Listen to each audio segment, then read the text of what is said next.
Chapter 4. When Mordecai learned all that had been done, Mordecai tore his clothes and put on sackcloth and ashes, and went out into the midst of the city, and he cried out with a loud and bitter cry. He went up to the entrance of the king's gate, for no one was allowed to enter the king's gate clothed in sackcloth. And in every province, wherever the king's command and his decree reached, there was great mourning among the Jews, with fasting and weeping and lamenting, and many of them lay in sackcloth and ashes. When Esther's young women and her eunuchs came and told her, the queen was deeply distressed. She sent garments to clothe Mordecai, so that he might take off his sackcloth, but he would not accept them. Then Esther called for Hathach, one of the king's eunuchs who had been appointed to attend her, and ordered him to go to Mordecai to learn what this was and why it was. Hathach went out to Mordecai in the open square of the city in front of the king's gate, and Mordecai told him all that had happened to him, and the exact sum of money that Haman had promised to pay into the king's treasuries for the destruction of the Jews. Mordecai also gave him a copy of the written decree issued in Susa for their destruction, that he might show it to Esther and explain it to her and command her to go to the king to beg his favor and plead with him on behalf of her people. And Hathach went and told Esther what Mordecai had said.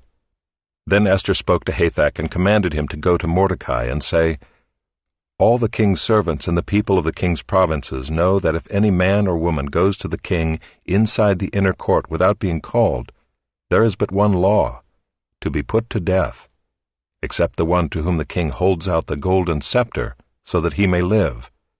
But as for me, I have not been called to come in to the king these 30 days. And they told Mordecai what Esther had said. Then Mordecai told them to reply to Esther, "Do not think to yourself that in the king's palace you will escape any more than all the other Jews. For if you keep silent at this time, relief and deliverance will rise for the Jews from another place, but you and your father's house will perish. And who knows whether you have not come to the kingdom for such a time as this?" Then Esther told them to reply to Mordecai, "Go, gather all the Jews to be found in Susa, and hold a fast on my behalf, and do not eat or drink for 3 days, night or day. I and my young women will also fast as you do. Then I will go to the king, though it is against the law, and if I perish, I perish." Mordecai then went away and did everything as Esther had ordered him.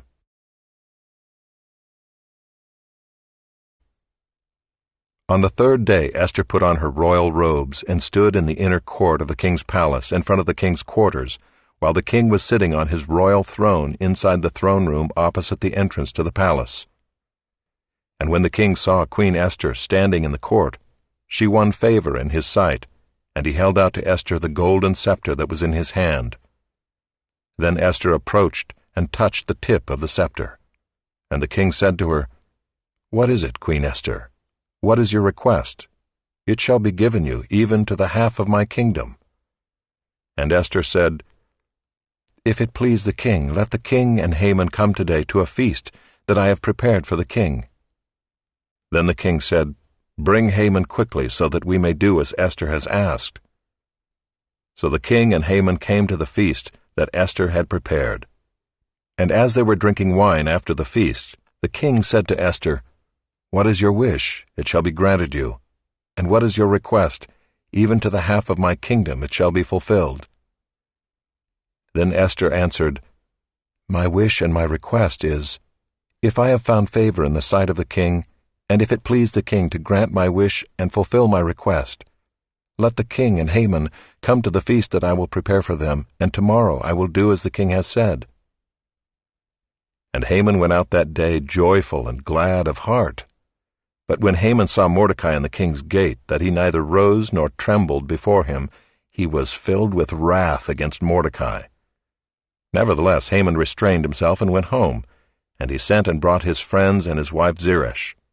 And Haman recounted to them the splendor of his riches, the number of his sons, all the promotions with which the king had honored him, and how he had advanced him above the officials and the servants of the king.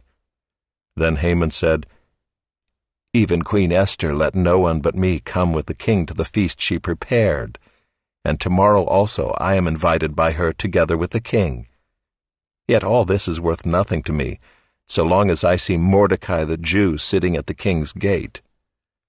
Then his wife Zeresh and all his friends said to him, "Let a gallows 50 cubits high be made, and in the morning tell the king to have Mordecai hanged upon it. Then go joyfully with the king to the feast." This idea pleased Haman, and he had the gallows made. Chapter 6.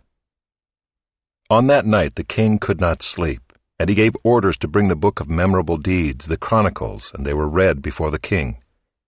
And it was found written how Mordecai had told about Bigthana and Teresh, 2 of the king's eunuchs, who guarded the threshold, and who had sought to lay hands on King Ahasuerus.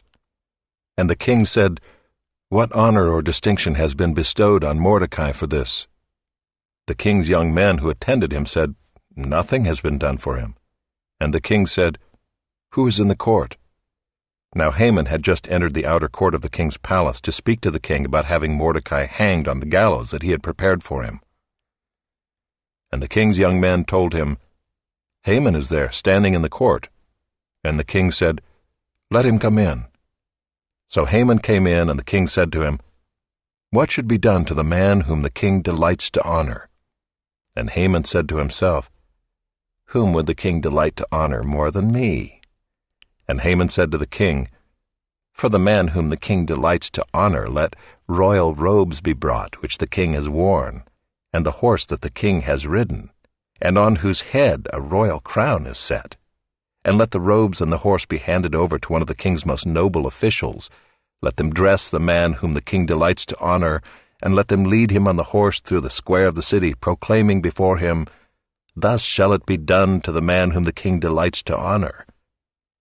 Then the king said to Haman, "Hurry, take the robes and the horse, as you have said, and do so to Mordecai the Jew, who sits at the king's gate.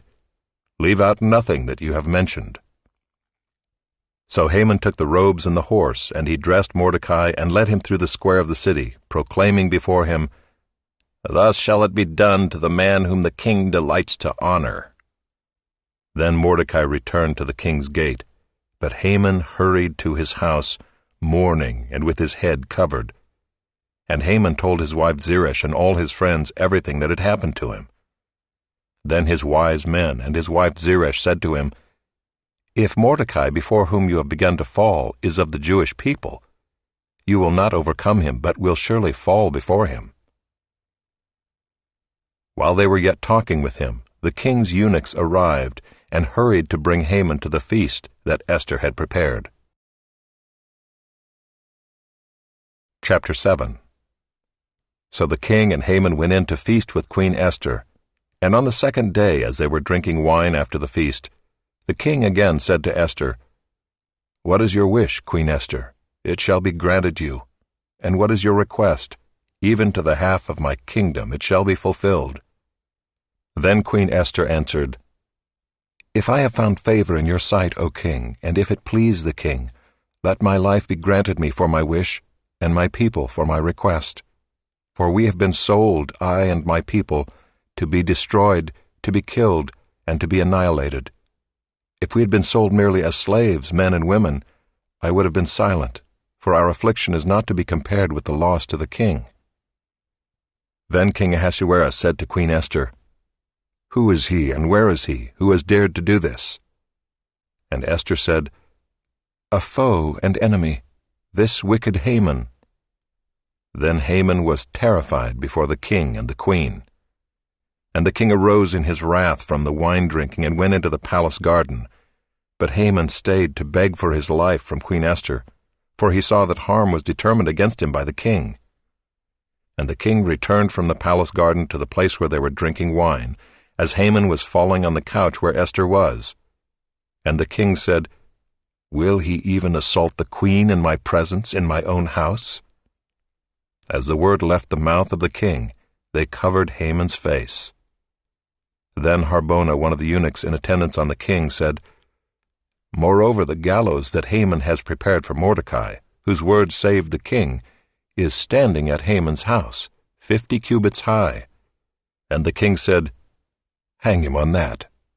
So they hanged Haman on the gallows that he had prepared for Mordecai. Then the wrath of the king abated.